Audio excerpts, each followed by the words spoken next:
So let's talk about different social media platforms. Obviously, social media back in the day when it first started, when probably you were in college, high school, something like that, it was kind of a joke. It was like something like a 16-year-old girl does, and it was kind of like made fun of, right? It's like, oh, she's just posting what she had for breakfast. That was the thing.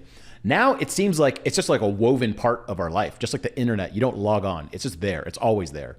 And so give me your thoughts on the different social media platforms, pros and cons. I'm going to list one out. You say some of the pros and cons. Facebook. Okay. For years, I've made a joke that I don't buy any individual stocks except for Facebook. I think it's a great company. I've spent tens of millions of dollars on their ad platform. The pros is that for years it was the most effective, maybe still is the most effective ad platform. Another pro is I think Facebook Marketplace. I just sold something this morning for $50 on Facebook Marketplace, an old beanbag. I think Facebook Marketplace is amazing. I think that's way better than Craigslist. It's the only company that's ever beat Craigslist at something. None of the other companies really have ever beat it. So Facebook Marketplace is amazing. And Facebook Groups, I think, is the world's best forum software. Huge pro. Con is my opinion has shifted. I think that they're I think that it's like a really like bad habit. I'm gonna try and get off of it a little bit more. I wouldn't want my kids to use it. I think that they innovate quite slowly, other than buying interesting stuff. And I think that in 10 years, I don't think that Facebook, as it is now, will really be that cool or popular. But I do think Oculus will. I think it'll be a VR company instead. Very true. I think we're going to live in that at some point. Yeah, but I don't think that if I was starting my business today, I would be very hesitant to become a customer of Facebook, because I don't think that it's going to be much of a thing in 5 or 10 years. As it is now, the company will exist, I believe. All right. What about LinkedIn? Pros and cons of it? The only pro is that it's where a lot of people are. And the cons are just about everything. I think it sucks to use. So I've got like 5 or 6 or maybe even more, 10 or something like that. Many thousands of like requests. I can't just like click select all. Yeah. So I don't actually accept any of them. They're the way that they have their login, where they make you go through horrible CAPTCHA stuff to log in. I mean, I just think it succeeds in spite of itself, and I imagine it will be replaced in a relatively short amount of time, a decade or so. I think it's horrible. Huh. But do you hire on it? No. Twitter. I hire more on Twitter than LinkedIn. Interesting. Okay, so that brings me. But I'm in the media world, right? Yeah. So like, I need to see what people like can talk about, and I need to see the written word. If I'm hiring a dev, a lot of devs don't even have LinkedIn. I don't care about that at all. If I'm hiring an operations person or something that is not writing or is not development, but is like a $100,000 plus professional white collar job, then yeah, I do use it. But like, I don't. I use it very little, to the point of like I would have to go and remember my password.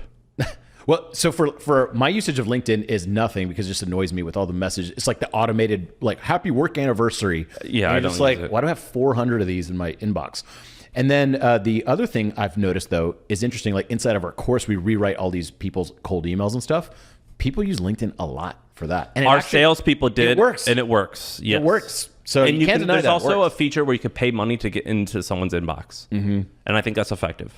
You could also do like the premium thing, which I don't really know what it gets you, but it just gives you a little bit more access and clout. And well, but this is like maybe I'm not trying to humble brag, but I am right now. I've got like maybe 50,000 followers on it, and so like I've got like a ton of messages, and I don't know like from a non like public facing person what it's like.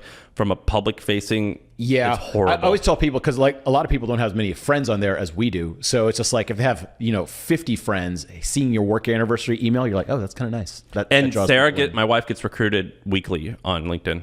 Oh, interesting. Yeah, well, I mean, LinkedIn's pretty cool in that way. What about Twitter? I guess we already kind of talked about that. It's cool. Pros and cons. I think as the ad platform, we've never had success on it. So I think that if I was a shareholder, if I like was a meaningful shareholder of Twitter, I would want to fire or demote Jack Dorsey and get like an ad driven person there, because their ad stuff is horrible. It's quite bad. Where do you think Twitter's going? I think that they honestly don't need to do much more than what they're doing. No, actually, I changed that.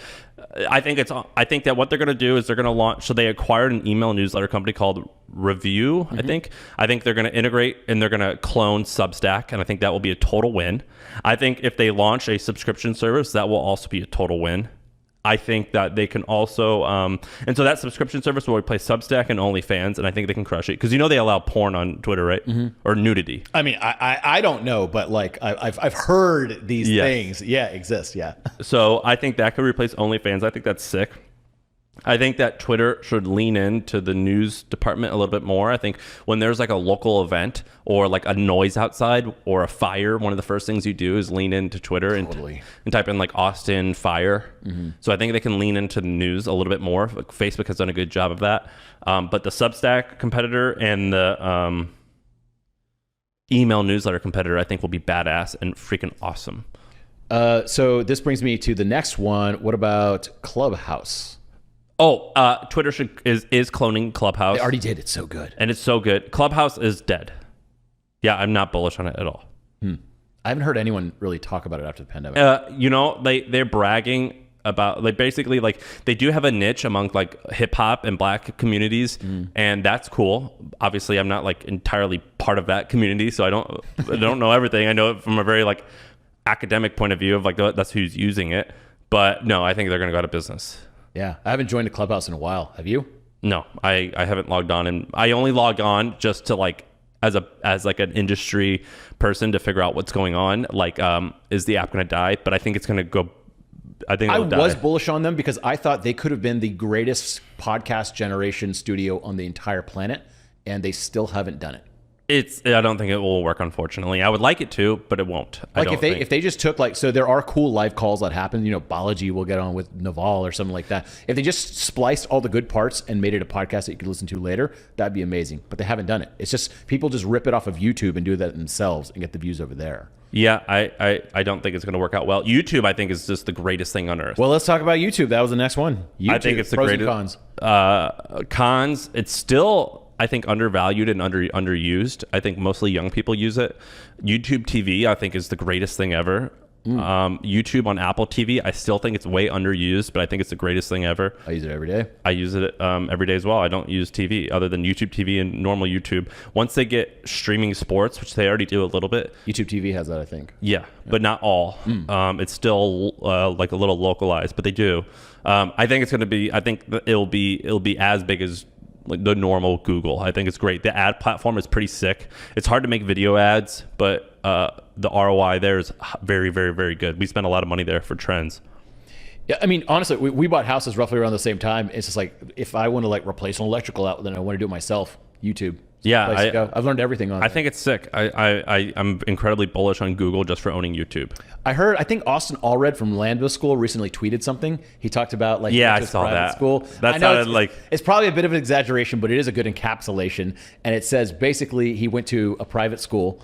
And he said, who are your biggest competitors? And he was thinking they're going to say like MIT or Harvard. Yeah, and it was like YouTube and Instagram. Yeah. Maybe. I mean, that sounds very whatever. Convenient. You're a big shit talker on Twitter too, so no, I like Austin. I mean, I'm just saying that sounds like a incredibly conveniently good story, but I do agree with it, regardless if it's true or not. But it is like, I mean, I think about like what I learned in class in school, and it's just like you have this teacher that's repeated the same thing 7 times that day versus a guy who spent 2 weeks doing experiments and editing as a professional film crew. Which one's going to be better? It's going to be YouTube every time. And in terms of owned audiences, I definitely think email's still number 1, but I think YouTube's number 2. I agree. Also, when we look at the stats for a YouTube channel, which has roughly 60,000 members, whatever, like when you look at the on-page time, it's like hours. It's like it's not even a close thing compared to any other social platform. Yeah. Yeah. I mean, Twitter's great, Facebook's great, but then YouTube is ultra great. Yeah, I agree. It's also the hardest one to grow. Have you noticed that? I think podcasts are harder to grow than YouTube. You think so? Yeah. And I think email is almost easier than all of them. Well, let's go into that. Actually, I have a whole separate thing on podcasts. We'll talk about that in a second. Let's go over 2 more. Instagram. Pros, cons? I don't like the culture of Instagram. I think Instagram's like the Miami of the world. Like it's like for bathroom sex and credit card debt. I don't like Instagram. I think it has a bad culture. TikTok's culture is amazing. Like, have you ever hung out with like an 18 or a 20-year-old or like a 14 or 16-year-old? Yeah. Like, they're so nice and friendly and warm, and they don't make fun of each other. I always, like, it's not a joke, but it's like when we were kids, like you would make fun of someone when we were like younger, like, dude, don't be gay. And like, I remember I talked to like a 12-year-old, like Sarah's cousin, and I was like, by the way, like, do kids, because I saw like a lot of the popular TikTokers are like androgynous, you don't know if they're boy or girl or whatever. And I'm like, by the way, these guys are popular and everyone's really nice in the comments. Do you guys ever make fun of anyone for being gay? And they go like, why would we ever make fun of someone for being gay? It'd be like, that's an old joke from our generation. It's like, that's going to die. Would we make fun of someone for being tall?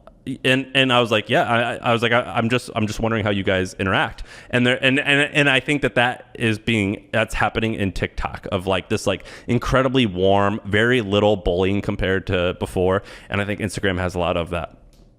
So I think TikTok's sick, although I'm nervous to use it because it's a Chinese company. Yeah. I have it on my phone. It's too addicting. Like, you waste a lot of time on it. It's amazing.